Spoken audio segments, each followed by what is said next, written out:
Hi, this is Renee Stanley for Movie Review Relay. Did you guys see Suicide Squad? Viola Davis turned it out. Now I know Will Smith and Margot Robbie carried the film, okay, because they were the big names, I get it.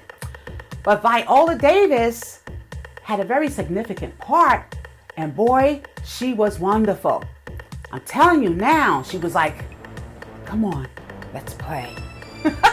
Yeah, come on, let's play. Okay, she wasn't afraid of anything. Okay, never scared. That was Viola Davis in Suicide Squad. If you didn't see it, you missed the treat. She was wonderful. All right. So having said that, now we're going to talk about how to get away with murder. You guys know I love to say that. Yeah, nothing changes with me, right? All right, so we're going to pick up where we left off last year. Now, Wes' father was murdered right in front of him. Who did it? Did Frank do it? Because we find out that Frank drove him over there. So you got to wonder. Gorgeous Professor Keaton finds that there are flyers littered all over the campus where she's teaching class, teaching school, and they're all about her being the killer. They say killer right across it. And normally she's such a mean, strong thing, at least she pretends to be when she's she's really not, because that's why she drinks probably, right? Okay. So she takes the flyer off the wall. There's one also in her classroom. She throws it away. You think that's all, she pretends like she's so brave and wonderful in front of the class. That's a bunch of junk, forget about it. But when she gets with her boy toy, or Nate the cop, her boy toy, she then confides to him that someone has done this. So she is concerned. She might pretend like she's not afraid, but yeah, there's a little fear brewing up there, right? She introduces herself to her new criminal law students, and one in particular says, I can be bad too. Yeah, because I want to work with you. I heard that your reputation precedes you. So yeah, let me be bad with you. That's what he's basically saying to her. So they're given a case for the week, and this one is an immigration case. This immigrant's daughter, sister? I think it was his daughter, was peddling drugs, and they're putting it on him. And he seems like he's willing to take the fall. The thing is, they're going to deport him if they find him to be guilty or if the judge deems it necessary. So they're trying to keep this gentleman from being deported. Wes is going to give us the opening arguments for that. Professor Keaton finds out that she's going to be transferred from her law classes into research, and she's livid. She's so mad. How is she going to be able to do her dirt if she's working in research? The only way she can operate efficiently is to be in the criminal law area, because she is a criminal. Probably everybody else in there is too.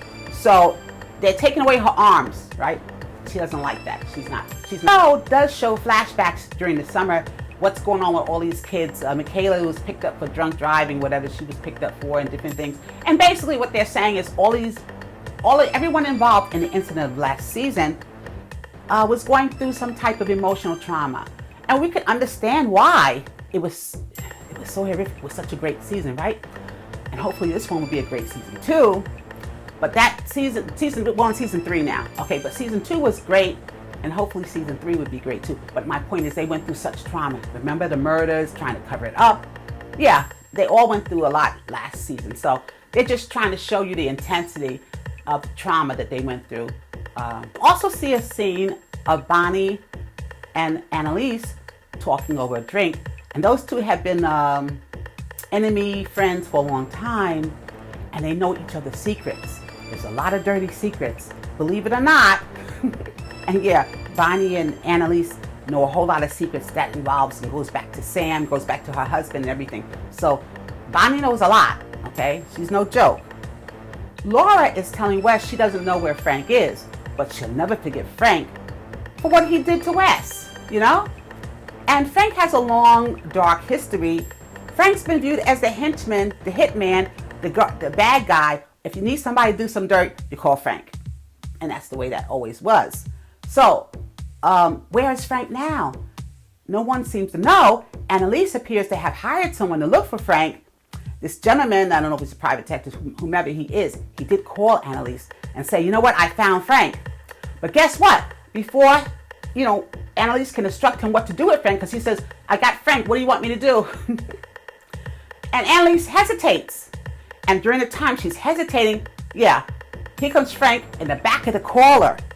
and kills the caller before Annalise can tell the caller what to do with Frank. So Frank's killed again, once again. All right, so then there's a 2 months flash forward, and we see Annalise's house, or I should say we see a house in the background that's on fire. We then see a body covered in a white sheet being rolled out to an ambulance, or at this point I guess it's a police truck. If the body's dead, it's not an ambulance any longer, it becomes a police truck, right? Okay, so they're gonna wheel this body to the morgue, you have to presume, because the body's dead. Whenever they pull a cover over your head, that's usually what that means. Now, Annalise walks over to the body, and because she wants to see who is it, all right? Annalise pulls the cover or the sheet from over the body, okay, so she can identify who it is. And we don't know who it is. They don't show us as the viewer, but you see Annalise screaming in agony. Whoever it is, they're very close to her, or she actually cares a lot about them, because normally she has a poker face about everything. So it's going to be interesting next week. You got to watch so we can find out who the dead person is.